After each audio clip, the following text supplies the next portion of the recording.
ബദ്രിയുടെ ഫോണിലെ നിർത്താതെയുള്ള ബെല്ലിൻ്റെ സൗണ്ട് കേട്ടാണ് രുദ്ര കണ്ണുകൾ തുറന്നത്. കണ്ണുകൾ തുറന്ന് മുന്നിലേക്ക് നോക്കുമ്പോൾ കാണുന്നത് നിഷ്കളങ്കമായി ഉറങ്ങുന്ന ബദ്രികയാണ്. അവനെ കണ്ടതും വീണ്ടും ആ പെണ്ണിൻ്റെ കണ്ണുകൾ അവന് വേണ്ടി തിളങ്ങി. രുദ്ര വീണ്ടും ബദ്രിയെ നെറ്റിയിലെ ഒരു നനുത്ത മുത്തം പതിപ്പിക്കാൻ ചുണ്ടുകൾ അവൻ്റെ നെറ്റിയിലേക്ക് അടുപ്പിച്ചതും വീണ്ടും ബദ്രിയുടെ ഫോൺ റിങ് ചെയ്തു. അത് കണ്ടതും അവൾ അവനിൽ നിന്നും കുറച്ച് മാറിയതും തന്നെ കണ്ടു. കണ്ണുകൾ മെല്ലെ തുറന്ന് ഉറക്കത്തിൽ നിന്നും എണീക്കാൻ നോക്കുന്ന ബദ്രിയെ ഒരു നിമിഷം അവളുടെ ഹൃദയം പിടയ്ക്കാൻ തുടങ്ങി. തന്നെ ഈ നിമിഷം ഇപ്പോൾ ഇവിടെ കണ്ട ബദ്രി എങ്ങനെയാവും പെരുമാറുന്നതെന്നോർത്ത് വീണ്ടും ടെൻഷനായി. അപ്പോഴേക്കും ബദ്രി കണ്ണുകൾ തുറന്നിരുന്നു. രുദ്രവേഗം കെട്ടിയ ധൈര്യത്തിൽ കട്ടിലിൻ്റെ അടിയിലേക്ക് അവൾ കയറിക്കിടന്നു. ബദ്രി ബെഡിൽ എണീറ്റിരുന്നു. ഒന്ന് മൂരി നിവർത്തിയ ശേഷം മേശപ്പുറത്തിരുന്ന ഫോൺ കയ്യിലെടുത്ത് നോക്കി. സമയം 5:40. അവൻ വേഗം തന്നെ ബെഡിൽ നിന്നും എഴുന്നേറ്റ് അടുത്ത് കിടന്ന ചെയറിൽ കിടന്ന ടർക്കിയെടുത്ത് കഴുത്തിലൂടെ ഇട്ടുകൊണ്ട് നേരെ ബാത്റൂമിലേക്ക് കയറി. രുദ്ര വേഗം തന്നെ നെഞ്ചിൽ കരങ്ങൾ വെച്ചുകൊണ്ട് ബെഡിനടിയിൽ നിന്നും ഇറങ്ങി പുറത്തേക്ക് ഒറ്റയോട്ടമായിരുന്നു.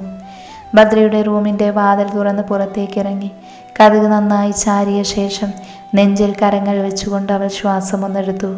എന്നിട്ട് വേഗം വൈഷുവിൻ്റെ മുറിയിലേക്ക് പോകാനാഞ്ഞതു പിന്നിൽ നിന്നും ഒരു വിളി വന്നിരുന്നു. ഡി. രുദ്ര ഒന്ന് ഞെട്ടിക്കൊണ്ട് തിരിഞ്ഞു നോക്കുമ്പോൾ കണ്ടു തന്നെ ദേഷ്യത്തിൽ നോക്കി നിൽക്കുന്ന കല്യാണിയെ. കല്യാണി വേഗം തന്നെ രുദ്രയുടെ അടുത്തേക്ക് പാഞ്ഞു വന്ന് നിന്നുകൊണ്ട് ചോദിച്ചു, നിനക്കെന്താടി അവൻ്റെ റൂമിൽ കാര്യം? രുദ്ര എന്ത് പറയണമെന്നറിയാതെ നിന്നു പതറി. കെട്ടിലമ്മ കേട്ടില്ലെന്നുണ്ടോ നിനക്കെന്താ അവൻ്റെ റൂമിൽ കാര്യമെന്ന്? അത് പിന്നെ ഞാൻ കണ്ണടച്ച് പാൽ കുടിച്ചാൽ ആരും അറിയില്ലെന്ന് കരുതിയോ രണ്ടും? അപ്പം ഇത്രയും നാളും നീയും അവനും ചേർന്ന് ഞങ്ങളെല്ലാം മണ്ടന്മാരാക്കുമായിരുന്നല്ലേ? ചെറിയമ്മ തെറ്റിദ്ധരിച്ചിരിക്കുക. നിർത്തടി നശൂലമേ. ആരാടി നിൻ്റെ ചെറിയമ്മ? ഞാൻ എപ്പോഴാണ് നിൻ്റെ തന്തയ്ക്ക് പെങ്ങളായത്? കണ്ട പൊന്ന മക്കൾ വിളിക്കാനുള്ളതല്ല ചെറിയമ്മ എന്ന്. രുദ്ര ഒന്നും മിണ്ടാതെ മൗനമായി നിന്നു. അപ്പോഴും എന്താടി നിൻ്റെ നാവിറങ്ങിപ്പോയോ? ഞങ്ങളെല്ലാവരെയും പറ്റിച്ച് അവൻ്റെ ഭാര്യയായി ഇവിടെ വാഴാമെന്ന് വല്ല വ്യാമോഹവും നിനക്കുണ്ടെങ്കിൽ അത് നടക്കില്ല, നടക്കാൻ ഞാൻ സമ്മതിക്കില്ല. അത്രയും പറഞ്ഞ് അവൾ രുദ്രയെ ചിറഞ്ഞു നോക്കുമ്പോൾ കണ്ടു അവളുടെ കഴുത്തിൽ അധികാരത്തോടെ കിടക്കുന്ന ഭദ്രയുടെ താലി. അത് കാണുന്തോറും കല്യാണിയുടെ ദേഷ്യം കൂടി വന്നു.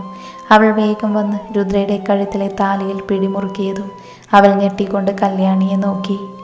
ഈ താലി കിടക്കുന്നു എന്ന ധൈര്യത്തിലല്ലേ ഈ വീട്ടിലും അവൻ്റെ റൂമിലും നിനക്ക് സ്ഥാനമുള്ളത്? എന്നാൽ ഇതിന് നിൻ്റെ കഴുത്തിൽ വേണമെന്നില്ല. അത്രയും പറഞ്ഞത് പിടിച്ചു വലിക്കാനാഞ്ഞതും കല്യാണിയുടെ കരങ്ങളിൽ രുദ്ര പിടിത്തമിട്ടു. എനിക്ക് ഈ വീട്ടിലൊരവകാശവും അധികാരവും വേണമെന്ന് ഞാൻ ആഗ്രഹിക്കുന്നില്ല. പക്ഷേ എൻ്റെ കഴുത്തിൽ കിടക്കുന്ന ഈ താലി അതെൻ്റെ മരണം വരെ അവിടെ തന്നെ ഉണ്ടാവണമെന്ന് ഞാൻ ആഗ്രഹിക്കുന്നു. അതുകൊണ്ട് ഇത് മാത്രം എന്നിൽ നിന്ന് പറിച്ചെടുക്കരുത്. അതാരായാലും എനിക്ക് സഹിക്കില്ല. ഇത് കിടക്കേണ്ടത് നിൻ്റെ കഴുത്തിലല്ല, വല്ല കുപ്പത്തൊട്ടിയിലുമാണ്. അതുകൊണ്ട് ഇതിന് തന്നെ നിന്നിൽ നിന്ന് ഞാൻ അടർത്തി മാറ്റിയിരിക്കും. അത്രയും പറഞ്ഞ് വീണ്ടും അവളുടെ താലിയിൽ പിടിച്ചു വലിക്കാനാഞ്ഞതും രുദ്രദേശത്തിൽ അവരുടെ കരങ്ങൾ എടുത്തു മാറ്റിക്കൊണ്ട് അവരെ പിന്നിലേക്ക് ആഞ്ഞു തള്ളി. അത് പ്രതീക്ഷിക്കാത്തത് കൊണ്ട് തന്നെ കല്യാണി ഒന്ന് വേച്ചു പോയിരുന്നു. രുദ്രയിൽ നിന്നും അങ്ങനെ ഒരു തിരിച്ചടി ഉണ്ടായതും അവർ ദേഷ്യത്തിൽ അവൾക്കടുത്തേക്ക് പാഞ്ഞു വന്നു. ഡി, നിന്നെ ഞാനിന്ന്. അത്രയും പറഞ്ഞ് അവളെ തല്ലാൻ കരങ്ങൾ ഉയർത്തിയതും ആ കരങ്ങളിൽ അവൾ പിടിമുറുക്കി. തൊട്ടുപോകരുത് തന്നെ നിങ്ങൾ. അത് പറയുമ്പോൾ അവളുടെ കണ്ണുകൾ ചുവന്നിരുന്നു. അവളിലെ അപ്പോഴത്തെ ഭാവമാറ്റം കല്യാണിയിൽ പേടി നിറച്ചു. ഈ താലി അത് കെട്ടിയ ആൾക്കല്ലാതെ മറ്റാർക്കും എന്നിൽ നിന്നും പറിച്ചെടുക്കാൻ അവകാശമില്ല. അതുപോലെ തന്നെ എന്നെ തല്ലാനും, നിങ്ങൾക്ക് തല്ലാനും കൊല്ലാനും തോന്നുന്നുണ്ടെങ്കിൽ നിങ്ങളുടെ 3 മക്കളുണ്ടല്ലോ, അവരോട് വേണം കാണിക്കാൻ. അതല്ലാതെ എൻ്റെ മേലെയല്ല. അദ്ദേഹം എൻ്റെ ഭർത്താവായിരിക്കുന്ന കാലം അത്രയും അദ്ദേഹത്തിൻ്റെ ഭാര്യ എന്ന നിലക്ക് ആ റൂമിൽ കയറാൻ അധികാരമുണ്ട്. അത് നിങ്ങളെന്നല്ല ആര് തടുത്താലും ശരിയല്ല. എൻ്റെ ഭർത്താവിനെ കാണാൻ തോന്നുമ്പോഴെല്ലാം ഞാൻ അവിടേക്ക് തന്നെ പോയെന്നിരിക്കും.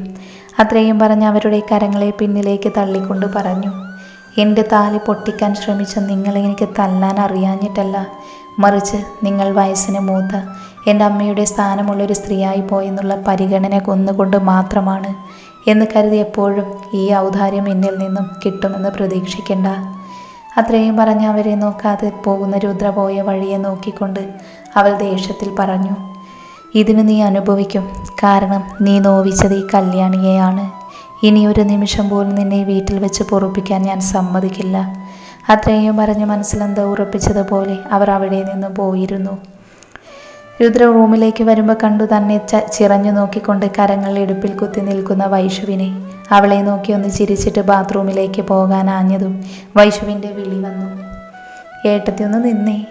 രുദ്ര അവിടെ തന്നെ നിന്ന ശേഷം അവളെ ഒന്ന് നോക്കി. ഏട്ടത്തി ഇത്ര നേരം എവിടെയായിരുന്നു? ഞാൻ താഴെ അമ്മ എഴുന്നേറ്റു എന്നറിയാൻ പോയതാ. അധികം കിടന്നുരുളല്ലേ? അധികം കിടന്നുരുളാനേ നിലക്കിട്ട് നല്ലത് തരും ഞാൻ.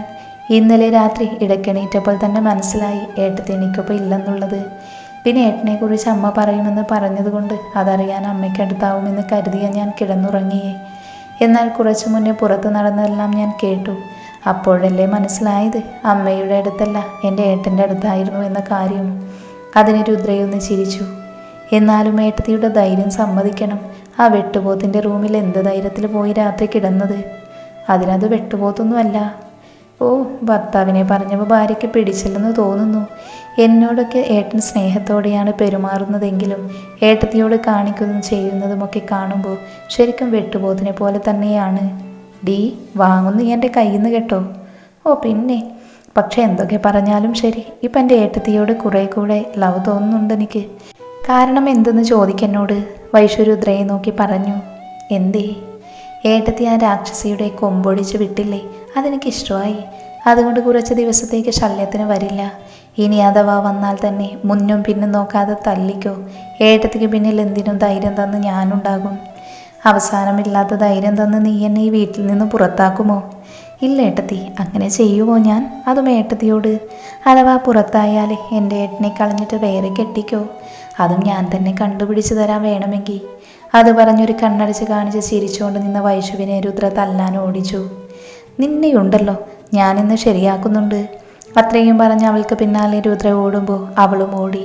അവസാനം അവളുടെയും വൈഷുവിൻ്റെയും കളിച്ചിരിയൽ ആ മുറിയിൽ ഉയർന്ന് കേൾക്കാൻ തുടങ്ങിയതും പുറത്തുനിന്ന് ഇതെല്ലാം കേട്ടുകൊണ്ട് നിന്ന രാഘവേന്ദ്രയിൽ ദേഷ്യം നുരഞ്ഞു പൊന്തി. ഋഷിയും അപ്പവും മഞ്ജുവും ജോലി സ്ഥലത്തേക്ക് രാവിലെ തന്നെ വന്നു. ഋഷിയോട് യാത്ര പറഞ്ഞ ശേഷം അപ്പവും മഞ്ജുവും അവരുടെ ജോലി ചെയ്യാൻ ഗ്രീൻ പാലസ് ഹോട്ടലിൻ്റെ അകത്തേക്ക് കയറിപ്പോയിട്ട് അമ്മ പോകാതെ അവിടെ തന്നെ നിന്നു. ഋഷിക്കാരൻ്റെ അടുത്തേക്ക് വന്ന് നന്നായി അതിനെ തുടച്ച ശേഷം തിരിഞ്ഞു നോക്കുമ്പോൾ കണ്ടു തന്നെ നോക്കി നിൽക്കുന്ന അമ്മുവിനെ. ഋഷി ഒറ്റപ്പുരകമുയർത്തി അവളെ നോക്കിക്കൊണ്ട് ചോദിച്ചു, എന്തേ? ഒന്നുമില്ല. എങ്കിൽ പിന്നെ ഇവിടെ ഇങ്ങനെ നിന്നും താളം ചവിട്ടാതെ പൊയ്ക്കൂടെ? പോകുവാന്ന് പറഞ്ഞിട്ടും വീണ്ടും അവിടെ തന്നെ നിൽക്കുന്ന അമ്മുവിനെ കണ്ടതും ഋഷി ഈ പ്രാവശ്യം കുറച്ച് കടുപ്പിച്ച് നോക്കിക്കൊണ്ട് പറഞ്ഞു, എന്തേ പോണില്ലേ? പോകുവാ. പക്ഷെ അതിനു മുന്നേ എനിക്ക് ഋഷിയോടൊരു കാര്യം ചോദിക്കാനുണ്ടായിരുന്നു. എന്നോടോ? എന്ത് കാര്യമെന്ന് എനിക്കെന്നോട് ചോദിക്കാനുള്ളത്? അത് പിന്നെ നിന്ന് താളം ചവിട്ടാതെ വല്ലതും ചോദിക്കാനുണ്ടെങ്കിൽ ചോദിച്ചിട്ട് പോകാൻ നോക്ക്. എനിക്ക് എയർപോർട്ടിൽ ചെന്ന് കസ്റ്റമറിനെ കൂട്ടിക്കൊണ്ട് വരാനുള്ളതാ. അതെ, അതിനിങ്ങനെ ചൂടാവൊന്നും വേണ്ട. എനിക്ക് ചോദിക്കാനുള്ളത് ഇത്രയേ ഉള്ളൂ. നിങ്ങൾ ആരെങ്കിലും ലവ് ചെയ്യുന്നുണ്ടോ? അല്ല, അതറിഞ്ഞിട്ട് നിനക്കെന്തിനാ? കാര്യമുണ്ടെന്ന് കൂട്ടിക്കോ. പറ, ലൈനുണ്ടോ ഇല്ലയോ? ഉണ്ട്. അത് കേട്ടതും അമ്പരപ്പോട് അമ്മു അവനെ നോക്കി ചോദിച്ചു, ആരാ അവൾ? അത് നീ അറിയണ്ട. നിനക്കറിയേണ്ടത് എനിക്ക് ലവറുണ്ടോ എന്ന് മാത്രമാണ്. അത് ഞാൻ പറഞ്ഞു കഴിഞ്ഞു. ഇനി അതേപ്പറ്റി അറിയേണ്ട ആവശ്യമില്ല. എനിക്കറിയണം. അറിഞ്ഞിട്ടേ പോകൂ ഞാൻ. എങ്ങ് നീ എൻ്റെന്ന് കൊണ്ടിട്ടേ പോകൂ. ഋഷി, നീ എന്നെ പറ്റിക്കാൻ പറഞ്ഞതല്ലേ? നിനക്ക് ലവറൊന്നും ഇല്ലല്ലോ അല്ലേ? അപ്പു പറഞ്ഞല്ലോ നിനക്ക് ലവൊന്നുമില്ല. ഉണ്ടെങ്കിൽ അത് ആദ്യം പറയുന്നത് രുദ്രയോടോ അപ്പുവിനോടോ ആയിരിക്കുമെന്ന്. എന്നാൽ ഇത് ഈ അടുത്ത് തുടങ്ങിയ പ്രണയമാണ്. എല്ലാം ശരിയായിട്ട് രുദ്രയോടും അപ്പുവിനോടും പറയാമെന്ന് കരുതിയിരുന്നതാ. എന്ത് ചെയ്യാൻ, നീ അറിഞ്ഞ സ്ഥിതിക്ക് ഇന്ന് തന്നെ പറഞ്ഞേക്കാം അവരോട്. അപ്പോൾ എന്തായാലും നീയും അറിയുമല്ലോ. അന്നേരം പരിചയപ്പെടുത്തി തരാം നിനക്കവളെ. പോരെ? എന്തായാലും അറിഞ്ഞ സ്ഥിതിക്ക് ഇനി ഇവിടെ നിന്ന് മോൾ അധികം വെയിൽ കൊള്ളാതെ പോയി ജോലി ചെയ്യാൻ നോക്ക്. അമ്മ പിന്നെ അവനെ നോക്കുകയോ പറയുകയോ ചെയ്യാതെ മൗനമായി പോകുന്ന അവളെ തന്നെ ഒരു നിമിഷം നോക്കി ചിരിച്ചുകൊണ്ട് ഋഷി കാറിലേക്ക് കയറി നേരെ എയർപോർട്ടിലേക്ക് വിട്ടു. അമ്മ തിരിഞ്ഞു നോക്കുമ്പോൾ കാറിൽ കയറി പോകുന്ന ഋഷിയെയാണ് കണ്ടത്. എന്തോ ആ നിമിഷം അവളുടെ കണ്ണുകൾ നിറഞ്ഞിരുന്നു. ഏട്ടനെന്താ ഒന്നും മിണ്ടാതെ നിൽക്കുന്നേ? ഇനിയും അവളെ ഇവിടെ തന്നെ വെച്ച് താമസിപ്പിക്കാനാണോ പ്ലാന്? നമ്മൾ ഇനിയും ഒന്നും ചെയ്തില്ലെങ്കിൽ ചിലപ്പോൾ ആ ഭദ്രയുടെ കുഞ്ഞവളുടെ ആ നശിച്ച വയറ്റിൽ ജന്മം കൊണ്ടെന്ന് വരും. പിന്നെ അവളെ ഇവിടുന്നല്ല അവൻ്റെ മനസ്സിൽ നിന്ന് പോലും അകറ്റാൻ കഴിഞ്ഞെന്ന് വരില്ല. അതിന് ഞാൻ ഒരിക്കലും സമ്മതിക്കില്ല. അതിനു മുൻപ് കൊല്ലും ഞാൻ അവളെയും അവനെയും. നമ്മളെ പറ്റിച്ച് രണ്ടും കൂടെ ജീവിക്കാനാണ് ശ്രമമെങ്കിൽ ഇന്നത്തോടെ നിർത്തും ഞാനെല്ലാം. ബദ്രയുടെ മുറിയിലായിരുന്നു കാണും അവൾ ഇതിനു മുൻപും അന്തി ഉറങ്ങിയിട്ടുണ്ടാവുക. അവളോടുള്ള അവൻ്റെ ദേഷ്യം കാരണം നമ്മൾ വിചാരിച്ചു ഒരിക്കലും ഒന്നിക്കില്ലെന്ന്. പക്ഷെ അത് വെറും നാടകമായിരുന്നു ഇന്നല്ലേ എനിക്ക് മനസ്സിലായതല്ല. എന്തായാലും ഭദ്രയുള്ളപ്പോൾ അവളെ തൊടാൻ പോലും കഴിയില്ല. അവനെയാണെങ്കിൽ ഇവിടെ നിന്നും എങ്ങോട്ട് മാറ്റി നിർത്താമെന്ന് വെച്ചാൽ അതിനും പറ്റില്ലല്ലോ. വിജയദേവ് എവിടെ? അവൻ കൂടെ വന്നിരുന്നുവെങ്കിൽ കുറച്ചുകൂടെ ആലോചിക്കാമായിരുന്നു എന്ത് ചെയ്യാമെന്ന്. എൻ്റെ ഭർത്താവായോണ്ട് പറയുവല്ല, നമുക്കൊപ്പം നിൽക്കുന്നുണ്ടെങ്കിലും അങ്ങേരുടെ കൂറ് അങ്ങോട്ടേക്കാ. അതുകൊണ്ട് ചോദിച്ചിട്ട് കാര്യമില്ല. എപ്പോഴും ഏട്ടൻ പ്ലാൻ ചെയ്ത് നടത്തുപോലെ മതി ഇതും. അയാളൊന്ന് മൂളിക്കൊണ്ട് അവിടേക്കിരുന്നു. ഏറെ നേരത്തിനു ശേഷം താൻ ആഗ്രഹിച്ചതെന്തോ കിട്ടിയതുപോലെ അയാൾ ഇരുന്നിടത്തു നിന്നും ചാടി എഴുന്നേറ്റ് കുറച്ചു മാറി നിന്നുകൊണ്ട് ആരെയോ ഫോൺ ചെയ്തു. അപ്പോഴും അയാൾ പറയുന്നത് എന്തെന്ന് കല്യാണിക്ക് മനസ്സിലായില്ല. എന്നാൽ ഫോൺ വയ്ക്കുമ്പോൾ അയാളുടെ ചുണ്ടിലൂറിയ ചിരിയിൽ മനസ്സിലായിരുന്നു അയാൾ മനസ്സിൽ ആഗ്രഹിച്ച ആ ലക്ഷ്യം നടക്കാൻ പോകുമെന്ന്. കല്യാണി അയാളുടെ അടുത്തേക്ക് വന്നു നിന്നുകൊണ്ട് പറഞ്ഞു, ഏട്ടൻ ആരെയാ വിളിച്ചേ? എന്താ ഏട്ടൻ്റെ പ്ലാന്? അവൾ ആ രുദ്രയെ ഇന്ന് തന്നെ കെട്ടിടപ്പിക്കുമോ ഈ വീട്ടിൽ നിന്ന്? എന്നാൽ അതിന് അയാളൊന്ന് ചിരിച്ചുകൊണ്ട് മറുപടി പറഞ്ഞു, അവളെയല്ല അവനെ വീഴ്ത്താൻ പോകുന്നേ. ഏട്ടൻ നീ പറയുന്നേ ഒന്നും എനിക്ക് മനസ്സിലാവുന്നില്ല.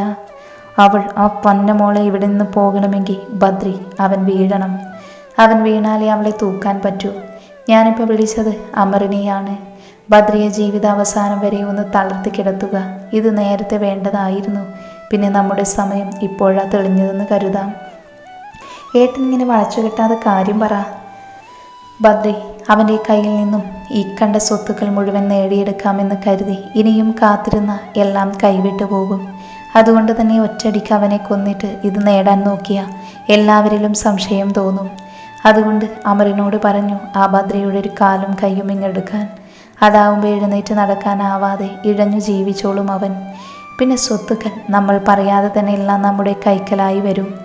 പിന്നെ അവളെ ഒരു പൂ പറിക്കുന്ന പോലെ നിഷ്പ്രയാസം പോലെ പറിച്ചെറിയാവുന്നതേ ഉള്ളൂ. എന്തായാലും അമറും കൂട്ടനും പുറപ്പെട്ടിട്ടുണ്ട് ബദ്രയെ ഒറ്റയ്ക്ക് കിട്ടുന്നിടത്ത് വെച്ച് പണിയാൻ, അതും ഇന്ന് തന്നെ. അത്രയും പറഞ്ഞ് അയാൾ പൊട്ടിച്ചിരിക്കുമ്പോൾ കല്യാണിയും അയാൾക്കൊപ്പം ആർത്തു ചിരിക്കാൻ തുടങ്ങി. എന്നാൽ ഇതെല്ലാം ഒരു ചുവരിനിപ്പുറം നിന്ന് കേട്ട രുദ്രയുടെ കാലുകളും ശരീരം തളർന്നു പോകും പോലെ തോന്നി. അവളൊരു ബലത്തിനു വേണ്ടി ആ ചുമരിൽ പിടിച്ച ശേഷം അവളുടെ താലിയിൽ മുറുക്കെ പിടിച്ചു. അവളിൽ നിന്നും പുറത്തേക്ക് വന്ന കണ്ണുനീർത്തുള്ളികളെ തുടച്ചു മാറ്റിയ ശേഷം അവൾ താഴേക്ക് ഓടി വന്നു. അവൾ വരുമ്പോൾ ഉച്ചത്തേക്കുള്ള ഫുഡ് ടേബിളിൽ നിരത്തുന്ന വിജയലക്ഷ്മിയാണ് കണ്ടത്. ഒപ്പം എങ്ങോട്ടോ പോകാനായി ഇറങ്ങിയിരുന്ന വിജിത്തിനെയും. ആ മോൾ എന്തായാലും വന്നത് നന്നായി. മോൾ ചെന്ന് മുത്തശ്ശനെയും മുത്തശ്ശിയെയും വിളിച്ചിട്ട് വാ. അപ്പോഴേക്കും അമ്മ ബാക്കി കൂടെ റെഡിയാക്കി വെക്കട്ടെ. എന്നാൽ അവൾ അപ്പോൾ അതൊന്നും കേട്ടിരുന്നില്ല. അവളുടെ മനസ്സിൽ ഭദ്രയില്ലാതെ മറ്റൊന്നുമില്ലായിരുന്നു. എത്രയും വേഗം അവനെ കണ്ടാൽ മതിയെന്നുള്ളതായിരുന്നു ചിന്ത. വിജി, നീ എങ്ങോട്ടാ പോകുന്നേ? ഞാൻ ഓഫീസ് വരെ പോകുക. പ്രണവേട്ടൻ വിളിച്ച് അങ്ങോട്ട് ചെല്ലാൻ പറഞ്ഞു. ഞാൻ ഓഫീസിൽ ജോയിൻ ചെയ്യുന്ന കാര്യം സംസാരിക്കാൻ. വിജി, നീ ഒന്ന് ഏട്ടനെ വിളിക്കുമോ ഇപ്പം തന്നെ? എന്താ ഏട്ടത്തി, എന്തെങ്കിലും പ്രശ്നമുണ്ടോ? ടെൻഷനോടെ തന്നെ നോക്കി ചോദിക്കുന്ന രുദ്രയെ നോക്കി അവൻ ചോദിച്ചു. നീ വിളിക്കാദ്യം പ്ലീസ്, വേഗം വിളിക്ക്. പിന്നെ ഒരു നിമിഷം വൈകിപ്പിക്കാതെ തന്നെ വിജിത്ത് ഭദ്രയെ വിളിച്ചു. എന്നാൽ റിംഗ് പോകുന്നതല്ലാതെ കോൾ എടുത്തില്ല. അവൻ 2-3 തവണ വിളിച്ചിട്ടും അത് തന്നെ അവസ്ഥ. ഇല്ല ഏട്ടത്തി, ഏട്ടൻ എടുക്കുന്നില്ല. എങ്കിൽ പ്രണവേട്ടനെ വിളിച്ച് ഏട്ടൻ കൂടെ ഉണ്ടോ എന്ന് ചോദിക്ക്. വിജിത്ത് പ്രണവിനെ വിളിക്കുമ്പോൾ പ്രണവിൻ്റെ ഫോൺ സ്വിച്ച് ഓഫ് ആയിരുന്നു. ഏട്ടത്തി, പ്രണവേട്ടൻ്റെ ഫോൺ സ്വിച്ച് ഓഫ്. ഈശ്വര, ഞാനിപ്പോൾ എന്താ ചെയ്യുക? അവൾ തലയ്ക്ക് കരങ്ങൾ വെച്ചുകൊണ്ട് പറഞ്ഞതും വിജയലക്ഷ്മി അവളുടെ അടുത്തേക്ക് വന്നു. എന്താ മോളെ, എന്തിനാ നീ ഇങ്ങനെ ടെൻഷൻ അടിക്കുന്നത്? അതിനു മാത്രം എന്താ ഉണ്ടായേ? ഒന്നുമില്ല അമ്മേ. അത്രയും പറഞ്ഞ് വിജിത്തിനെ നോക്കിക്കൊണ്ട് പറഞ്ഞു. വിജി, ഞാനും വരുവാ നിൻ്റെ കൂടെ ഓഫീസിലേക്ക്. എന്തിനെന്ന് ചോദിക്കരുത്, അതിനുള്ള നേരമല്ലിത്. അത്രയും പറഞ്ഞ് അവൻ്റെ കരങ്ങളിൽ പിടിച്ച് അവനെയും കൊണ്ട് മുന്നിലേക്ക് പോകുമ്പോൾ വിജയലക്ഷ്മി അവരെ തന്നെ നോക്കി നിന്നു. കാറിൻ്റെ അവിടെ എത്തിയതും രുദ്ര അവനിലെ പിടിവിട്ടുകൊണ്ട് കാറിലേക്ക് കയറാനാഞ്ഞതും അവൻ വിളിച്ചു. ഏട്ടത്തി, സത്യം പറ, എന്താ ഉണ്ടായേ? ഏട്ടത്തി ഇത്രയും ടെൻഷൻ അടിക്കണമെങ്കിൽ അതിന് തക്കതായ കാരണമുണ്ട്. അത് പറഞ്ഞേ പറ്റൂ, അല്ലാതെ ഞാൻ വരില്ല ഏട്ടത്തിക്കൊപ്പം. പിന്നെ രുദ്രം അടിച്ചു നിൽക്കാതെ അവൾ അല്പം മുൻപ് കേട്ടതെല്ലാം വിജിത്തിനോട് പറയുമ്പോൾ അവളുടെ കണ്ണുകൾ നിറഞ്ഞിരുന്നു. എല്ലാം കേട്ടുകഴിഞ്ഞതും വിജിത്തിൻ്റെ രക്തം തിളക്കാൻ തുടങ്ങി. അവൻ ദേഷ്യത്തിൽ അകത്തേക്ക് പോകാനാഞ്ഞതും രുദ്ര അവൻ്റെ കയ്യിൽ പിടിച്ചു. എങ്ങോട്ടേക്കാ പോകുന്നു നീ?